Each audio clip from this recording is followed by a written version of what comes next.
Boa noite. Jesus nos ajuda a transmitir os seus ensinos. Então vocês viram em slide o passe de Ananias.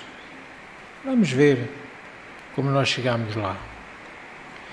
Ao folhear uma revista espírita, há uns dias, encontrei um artigo muito interessante. E muito interessante, sobretudo, porque nos apresenta um assunto evangélico por um novo ângulo. Nossa doutrina é rica até nisto. Tem várias nuances, vários ângulos para apreciarmos as coisas. Em geral, os espíritas conhecem a passagem bíblica narrada no Atos dos Apóstolos sobre a conversão de Paulo ao cristianismo. Ora, esta conversão só por si mesma já é um fato empolgante, mas acrescentando-lhe em complemento a narrativa de Emmanuel, que à época de Jesus e à época de Paulo, ele era um senador romano encarnado, Públio Lentulus, tudo se torna ainda mais fascinante. E com esse aspecto tão maravilhoso de uma circunstância, isto arrebata-nos a atenção. Saulo era o nome pelo qual era conhecido antes de se converter. E ele nasceu na cidade de Tarso, província de Mersin, hoje no território da Turquia. No entanto, Saulo foi criado em Jerusalém e sob a proteção de Gamaliel, um dos professores mais respeitados do judaísmo. Este sumo sacerdote tinha um temperamento muito moderado e pedia sempre aos judeus que não perseguissem os discípulos de Jesus. Saulo era dotado de um notável saber e uma rara inteligência. Por outro lado, o seu temperamento era ao contrário do seu mestre. Era um temperamento forte, acérrimo defensor das leis hebraicas, chegando ao cargo importante de doutor da lei. Contrariando as recomendações do seu mestre, não tolerava o cristianismo, e muito menos os seus seguidores. Lá na velha Jerusalém, corria o ano 35 da nossa era, e numa manhã clara vamos encontrar um moço israelita de singular beleza e austeridade, o jovem Saulo. Ele representava toda a vivacidade de um homem solteiro. Tinha mais ou menos 30 anos de idade. Como já dissemos, um temperamento muito apaixonado e indomável. Trazia no coração a lei de Moisés.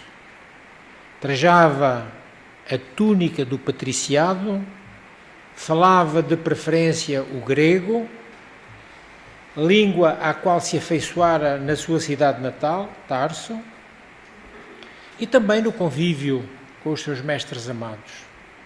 Mestres que se tinham deixado inspirar pelas escolas de Atenas e de Alexandria. Como dissemos, ele era um fervoroso defensor da lei mosaica e desejava, na sua ideia quase expansionista, submeter Roma e Atenas aos seus princípios hebraicos. Foi nessa época que ele, Saulo de Tarso, iniciou uma acirrada perseguição aos seguidores do carpinteiro de Nazaré. Cego pelo orgulho de raça, julgando-se protetor da integridade do judaísmo dominante, não aceitava as ideias de fraternidade, nem sequer de humildade, ensinadas pelo Cristo e disseminadas pelos seus discípulos galileus. Então, um dia, na busca de encontrar provas contra os cristãos, entrou num pavilhão singelo, nas cercanias de Jerusalém, e testemunhou ali fervorosas palestras dos discípulos de Jesus entre as quais uma proferida por Estevão. Estevão ali falando aos pobres, aos desesperançados, que o ouviam com comovida atenção. E isto, a Saulo, ainda aumentou a sua irritação, a sua antipatia. Não queria de maneira nenhuma aceitar esses ensinos, os ensinos da nova doutrina. A Casa do Caminho era vista por ele com sérias reservas. Era um local que ele considerava ser um centro de fanáticos e até um centro subversivo. Logo, era um local de risco para o judaísmo ortodoxo. Entendia ser uma afronta aos ensinos de Moisés. Esforçava-se então para punir todos quantos se dissessem seguidores do carpinteiro crucificado. Pouco tempo antes, como sabemos, Jesus tinha dado a sua vida em holocausto. E assim, Saulo, alguns dias depois, mandou que Estevão, o primeiro mártir do cristianismo, fosse condenado à morte pelo Sinédrio e apedrejado em via pública. A golpes de pedradas e zombarias, diante do tribunal implacável dos donos do poder temporário daquela altura, do qual o jovem Saulo fazia parte. E o doutor da lei, pregador eloquente e convicto, não demorou a convencer o Sinédrio da necessidade de eliminar os homens do caminho. Os homens do caminho eram o nome porque eram conhecidos, inicialmente, os seguidores do Cristo, aqueles que na casa do caminho disseminavam o bem. Iniciou-se então a perseguição aos cristãos. Queria ele, nesta tentativa, apagar para sempre as ideias do sublime Galileu. Um erro que a história nos vem mostrando à exaustão ao longo dos milénios. Quer-se matar a ideia matando o homem. O homem pode ser morto. A ideia fica quando ela é válida. Não há quem mate uma ideia. Ananias era um dos convertidos à doutrina cristã e levava a boa nova a várias regiões, espalhando o conhecimento aos fracos e aos oprimidos. Ele fora sapateiro em Imaús, conhecera Jesus na tarde trágica do Calvário.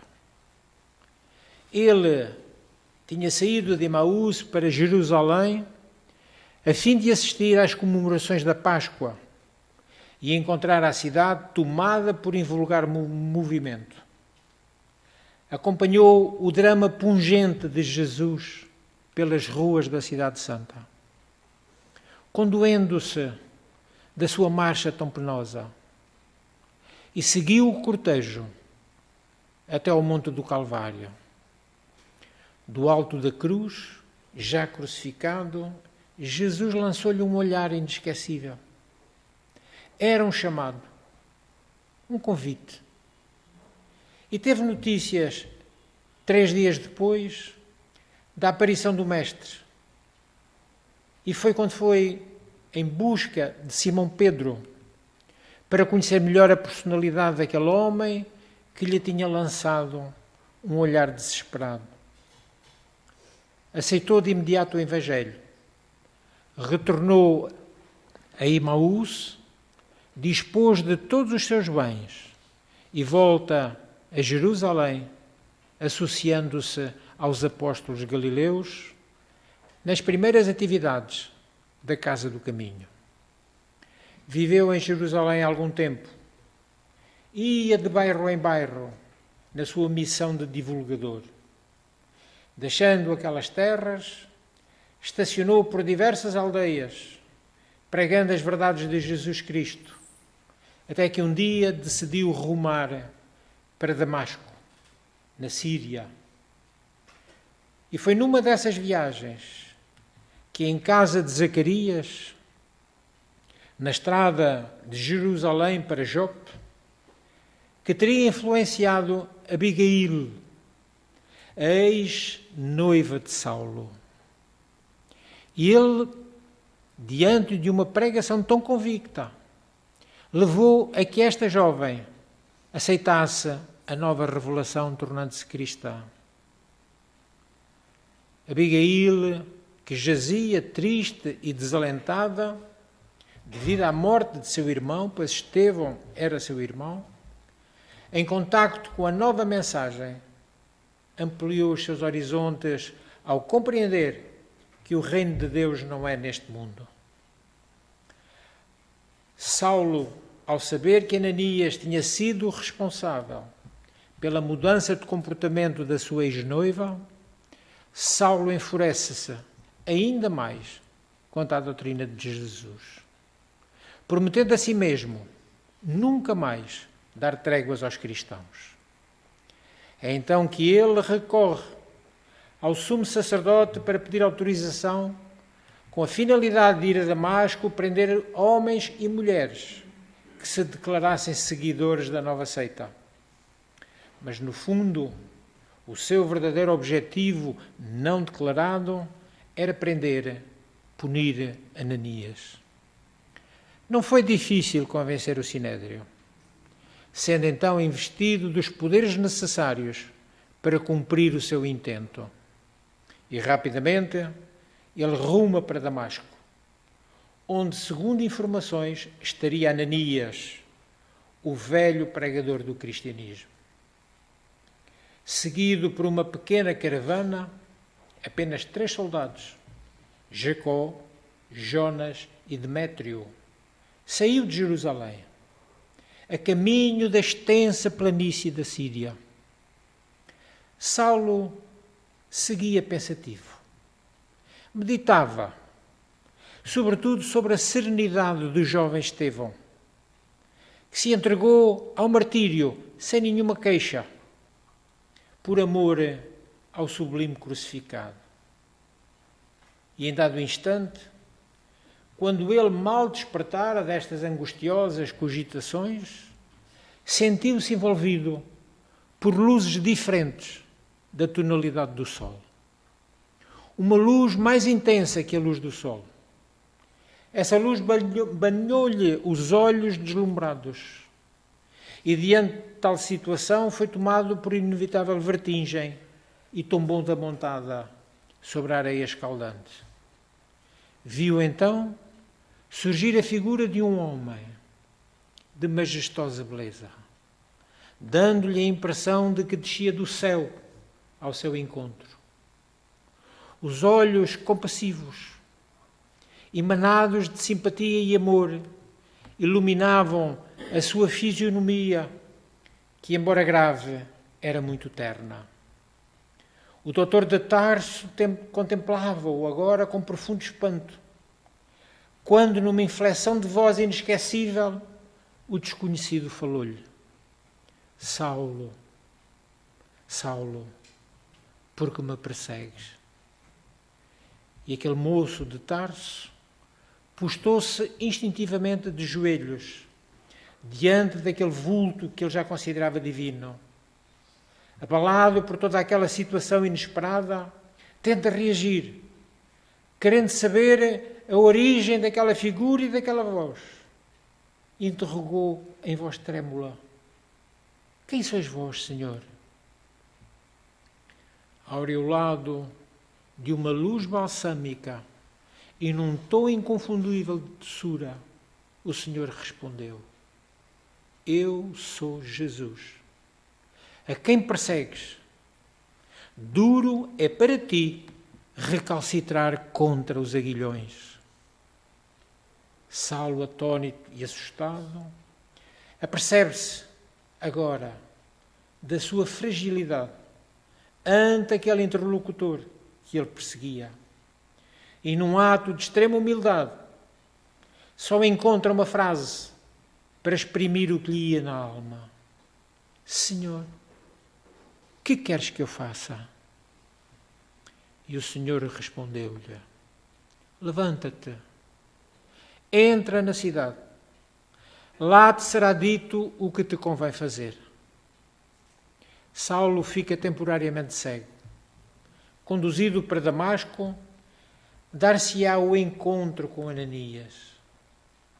E Saulo nunca poderia imaginar que aquele que ele elegera como seu inimigo principal, aquele que ele perseguia com tanta fúria, seria o enviado do Cristo para lhe devolver a visão e iniciá-lo na nova doutrina. O que antecede e sucede após esse encontro, segundo a narrativa de Emmanuel, é enternecedor. Digno de estar relatado no romance de Emmanuel, baseado nos factos reais daquela época. Paulo e Estevão.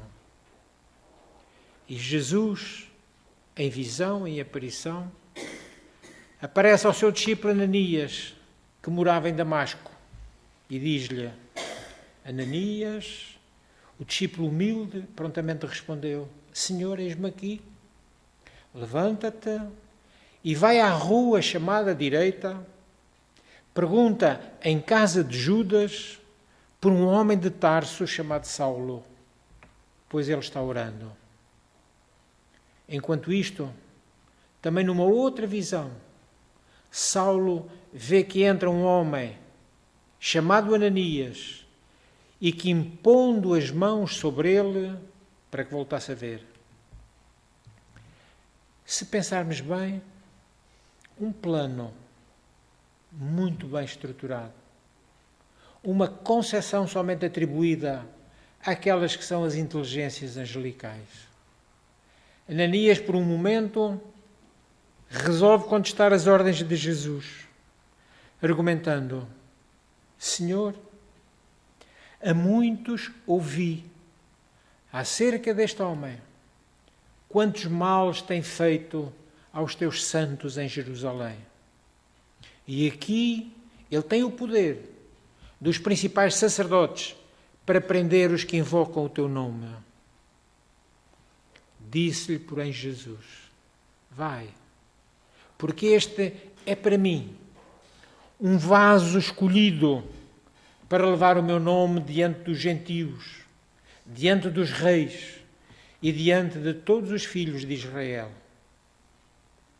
Ananias obedeceu e foi. É um homem de cabelos brancos, respeitável. Entra na estalagem de Judas, onde Saulo estava hospedado. Impõe as mãos, o passe de Ananias, e diz: Irmão Saulo, o Senhor Jesus, que te apareceu no caminho por onde vinhas, me enviou para que tornes a ver. E Saulo passou imediatamente a ver. Extraordinário. O perseguido vem atender ao seu perseguidor, porque o Cristo assim lhe dissera. Teríamos nós a grandiosidade dessa fé? Mais tarde, é Ananias que aconselha Saulo a amadurecer as ideias, preparando-se para o seu apostolado, e que o faz procurar o velho mestre Gamaliel em Palmira, na cidade de Palmira, e internar-se no deserto de Dan. É aí que Saulo passa 3 anos, retornando a Damasco. É novamente Ananias quem o recebe. Tendo pregado na sinagoga, Saulo, no segundo sábado da sua permanência na cidade, já falando das coisas de Jesus na sinagoga, ele recebe ordem de prisão. E a conselho de Ananias foge e acolhe-se em casa de uma humilde lavadeira. Ananias é preso no seu lugar. Desejam que ele confesse onde se encontra aquele homem de Tarso, que ousara macular a sinagoga, falando a respeito do mestre da Galileia. E Ananias, durante 24 horas, permaneceu incomunicável. Recebeu 20 bastonadas, que lhe deixaram o rosto e as mãos gravemente feridas. No interrogatório, respondeu sempre com firmeza: Saulo deve estar com Jesus. Assim, de acordo com a sua consciência, não mentia aos homens, mas também não comprometia o agora fiel amigo. Daí em diante, Saulo, o adversário de Jesus, transformou-se no maior divulgador do seu Evangelho. Muda o nome para Paulo. Agora ele é Paulo de Tarso. E foi o pioneiro nas viagens de pregação dos Evangelhos nos primeiros tempos do cristianismo. Não fosse Paulo, provavelmente, a doutrina do Cristo não teria a repercussão mundial que tem hoje. Segundo algumas informações credíveis, dizem que Paulo chegou aqui, à Península Ibérica. Daquele dia em diante, este jovem tercense, deixando-se penetrar pelo profundo amor de Jesus Cristo, passou, como já vimos, de perseguidor a defensor ardoroso do Evangelho. As viagens são etapas gloriosas, verdadeiros capítulos imorredores da história do cristianismo nascente. Escreveu 14 epístolas, cartas, que podem ser consideradas como o pensamento vivo do próprio Cristo aos discípulos da Boa Nova nas mais diversas localidades e igrejas. Percorreu o Império Romano, sempre ameaçado e perseguido pelo ódio implacável das gentes. Lutou e amou, humilhando-se, suportou o desprezo dos antigos amigos, foi preso e apedrejado, sofreu inclusivamente no rosto a saliva odienta dos orgulhosos e dos iludidos dos caminhos do mundo. Foi acusado, caluniado, traído, espancado. E ao fim dos seus muitos anos, dizia trazer no físico, no corpo, as marcas do Cristo, mostrando as cicatrizes que lhe bordavam o corpo. Viveu de tal modo o Evangelho que as palavras são dele. Já não sou eu quem vive, é Cristo que vive em mim. Por possuir cidadania romana, foi decapitado fora dos muros da chamada cidade eterna, Roma. E é Ananias, no mundo espiritual já, que vem ao seu encontro e lhe diz: desde a revelação de Damasco, dedicaste os olhos ao serviço do Cristo.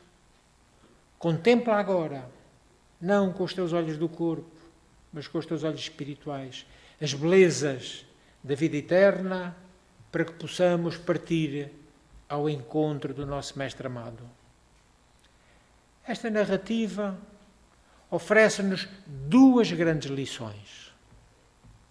O amor de Ananias, pois em nome de Jesus vai ao encontro do seu perseguidor e não somente o auxilia, quando o abraça e o chama irmão. Torna-se-lhe amigo fiel e incondicional. E assim, ele é uma das colunas de sustentação da tarefa extraordinária de Paulo, o apóstolo.